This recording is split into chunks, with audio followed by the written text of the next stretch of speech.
the Tigers are playing good baseball.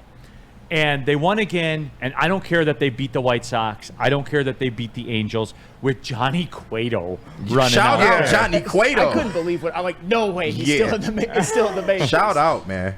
Yeah. But Trevor Bauer can't make it. I know, right? It's crazy, yeah. Crazy. Robert Colosia. Neil, there was some suction going on at Hooters, but it was not lipo. Okay, guys, stop with that. All right? Stop with that. Robert Lane, hold up, let's get this straight. Gibraltar Mount Clemens was far superior to the one in Downriver. We're holding them together. Oh, yeah. For sure. Mount Clemens is... I don't even think I've been to the one downriver. No, I haven't. No need to. Yeah. Right. Why would I? If it ain't the one with the giant man, the giant Gibraltar man, I don't want it. Facts. Okay. But anyway, though, the Tigers are playing good baseball. They're 5.5 out of the wild card. In Flannel, no one is talking about the man that may be most responsible for it. Because for me, and we have bumped heads about this before. Sure. You and I have bumped heads about this before. We have. However, it needs to be stated that this man, the lineup last night, lost in all this sauce. The lineup last night was 1 for 15, 5 through 9, 1 for 15, which means essentially you only played a 7-inning game offensively, maybe even a 6-inning game offensively. They still won. They still won convincingly. And it all boils down to this for me. A.J. Hinch is managing his ass off right now. A.J. Hinch with 2 pitchers. They have 2 starting pitchers cycling through the bullpen, putting out the perfect matchups, rolling with the perfect starter, massaging that lineup, juicing everything he can out of it. Yeah. He's not getting talked about, and it's criminal. A.J. Hinch is one of the best managers in baseball. A.J. Hinch should be considered for Manager of the Year. Did it with Javi Baez, anchoring this thing down for months. Was a good soldier about it. Continued to push the right buttons. Stays continuing to push the right buttons. A.J. Hinch should get consideration for Manager of the Year. And Flannel, I don't care what you say. A.J. Hinch is one of the best managers in baseball. If he walks into roast on an off day, the coffee's on me, A.J. Hinch. Which he does sometimes. Which he does sometimes. A.J. Hinch, when you roll up to Birmingham roast, the coffee's on me. Unless you're getting one of those designer Almond Joy things or whatever. If it's basic coffee, A.J., it's on me because you are Manager of the Year in my book. Let's see how the season plays out before we call It doesn't matter how it plays out. Yes, it does. No, Yes, it doesn't matter how it plays out. Yes, it does. They are above 500 in August with 2 pitchers, Flannel, and 5 through 9 in the lineup going 1 for 15. Well, first of all, there are a lot of good arguments and good things you can say about A.J. Hinch. The fact that the bottom of the lineup being 1 through 15 isn't one of them because he decided to play Ryan Kreidler over Jace Young. It's fine. It worked. But I'm not going to say, oh, poor A.J. Hinch for that. What I will say, though, these are the tools he has to work with. Well, and this was my issue with A.J. Hinch throughout the year. I'll get this out of the way because I do think he's done a phenomenal job handling the handling the propensity of bullpen days. Sure. That's been absolutely unbelievable. I will give him that. That's what kind of changed my heart and mind about A.J. Hinch. My issue with him at the beginning of the season is I think at the beginning of the year he mismanaged Kerry Carpenter, and I think that he mismanaged the lineup at times. I don't think he played Carson Kelly enough, and I don't think he played Andy Ibanez enough. However, they're not even here anymore.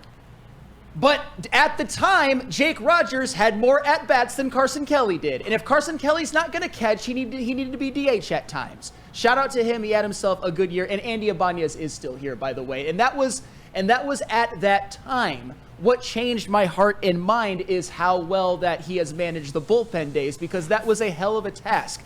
Basically, at the same time, you got Casey Mize, Reese Olson, and Jack Flaherty just ripped from your pitching staff.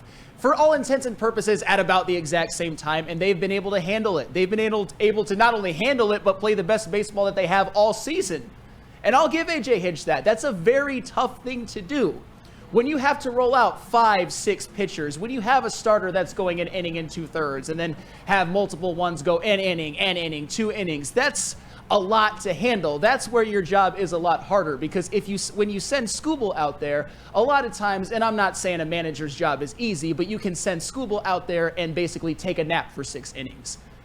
For 3 out of the last 5 games for the last month and a half or so, AJ Hinch has done an absolutely phenomenal job handling the bullpen, and credit to AJ Hinch. I wanted him fired mid-season. Which was I was crazy. wrong. The dumbest take of all time, was and that's crazy. saying something. I was on the desk with him. I tried to tell him it was too much. But like, are you really trying to tell me that everything this man has done has been perfect? Yes. No. No. Yes. Stop it. This team is Stop. above 500. Flannel, show me a 20 home run hitter. Riley Green's about to do it. Kerry Carpenter's about to do it. You can't. Yes, I can. Matt Fearling's about to do No, it. I'm looking right now. Nobody has 20 home runs. You act like this team is... Show me a player. Show me a player hitting 290. You can't. Who cares? Riley Green has an 840 OPS. You can't show me that. Flannel. Kerry Carpenter has a 929 OPS. Oh yeah, and how many games he play? Not a whole lot. Oh, well, then that doesn't count, then, Flannel. It does count. No, it doesn't. Because one of the reasons they've been playing so good also is because their schedule is easy, and Kerry Carpenter's been back. Riley Green's been back. Parker Meadows and Spencer Torkelson have arisen from the dead of AAA and played well. Say his name, Flannel. Colt Keith has ventured his way back into Rookie of the Year conversation. I don't think he's going to win it. I think it's going to be Colton Cowser, but that helps too. AJ Hinch has been great, but he's not the main reason why they've won, and he's had some faults this year. I don't care what you say. How can you sit there and say that he's responsible for bullpen days, which they have 3 of every time through the rotation, and he is not? Flannel, the Tigers pitching staff is second in the majors in FIP, fielding independent pitching, the truest measure of a pitching. They have the second best pitching staff in baseball with 2 starters. Okay, with but 2 starters. I think that was over the full season, and Jack Flaherty and Reese Olson had something to do with that. I'll just say when was that. the last time they played? It's been a while. The trade deadline. I get it. I'm not saying that AJ Hinch hasn't done a great job with the bullpen. It's just, I thought there were a lot of times in the beginning of the season when I look at the lineup and I would see Zach McKinstry, I would see Jake Rogers, I would see Gio Urshela, and then I would look on the bench. Those are the tools he had at his disposal, and he made it work. No, Neil, he would have Carson Kelly and Andy Ibanez and Kerry Carpenter when there's a lefty buried on the bench for God knows what reason. But you can't do it both ways, Flannel. Yes, I can. You can't tell me about how great Kerry Carpenter's OPS is when he doesn't have to hit against lefties. Do you watch him when he hits against lefties? He hits better against lefties than you think. You act like he's a 100 hitter. He should be out there again. He has a 929 OPS. If he did that over a full season, he'd be one of the best players in Major League Baseball. Come on. He would have been an all-star if he didn't get hurt. Should AJ Hinch be in the talk for Manager of the Year? Yes. If they finish over 500, yes. They're 500 in August, over 500 in August for the first time since 2016. Yes, and you were singing Pitbull songs the last time that they were over 500 at this point. No, I understand Mr. 305. And for the record, I think they'll finish over 500. They got 2 more against the Angels. They got Tarek Skubal on the bump, game 1 against the Red Sox. They've got a series against the A's. They got a series against the Rockies. They got a series against the White Sox. I think that they will finish the season over 500, and I will give AJ Hinch his flowers. I will. And he's done over the totality of the season, he's been a net positive for this team. Never going to deny that, at least as of right now. And I think that will continue. A net positive. Yes, a net positive. A net positive. Is it Casey Hinch or AJ Stengel? Which one? Which one? I don't know. We should put it up to vote. We should. What should we change his name to?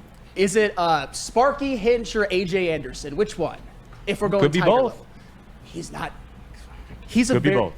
That's ridiculous. I like AJ Anderson. That was a good We're talking about we're talking about maybe the actor. best manager ever and the best Tigers manager ever, and that's not AJ Hinch. Not yet. I like Sparky Hinch. I like Sparky Hinch too. That's a good one. Sparky Hinch. That's a dog there. It's in the chat. It's in the chat poll right now. A tour. Neil is having his October fever dreams again. A tour. Make no mistake.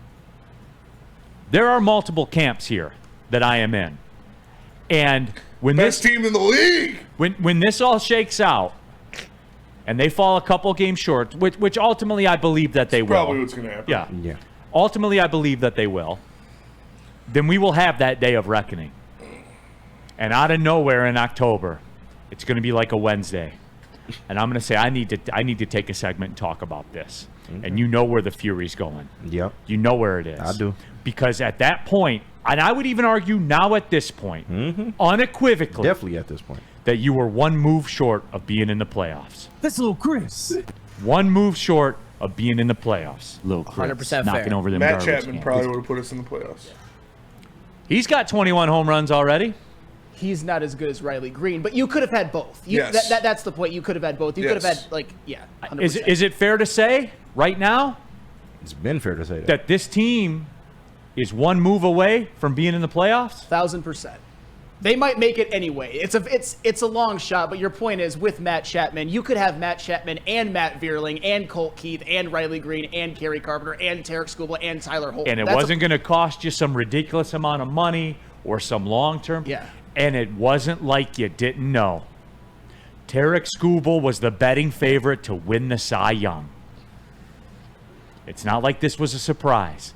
And this will on that day of reckoning in October, Kenny, you own this. You wasted a year of Tarek Skubal. You wasted one of the greatest pitching years of all time by anybody. True. It may have been for the greater good, but true. No, there is no greater good of that. Because it doesn't happen. You don't think you can get that again? I don't know. Okay. I know I got it this year. Yeah. And I know it was expected. It wasn't out of the blue. I mean, even with that, they were never just going you think to he's going to win 6 Cy Youngs? No. But I'm just saying, even with him doing that If this you year, had- they if- wouldn't have gone to a World Series or even maybe advanced a series. That's all I'm saying. If you give me Skubal and Flaherty in a short series, I'll take my chances. And that's fair. It's And fair. that is fair. It's fair. I ain't saying no. It's fair. What would you put the odds of Skubal winning another Cy Young at? If you had to sign a betting line on it. 43%. So plus Yeah, 130. I would take that. Yeah, plus 130 ain't. I think that's a little aggressive. Yes, I'd actually say good. I was going to go 220. lower. Yeah, and that's where I am, about 2 to 1. Yeah. You see what I'm saying? Like, you can't bank on this happening, let alone every single year. I This get is it. special.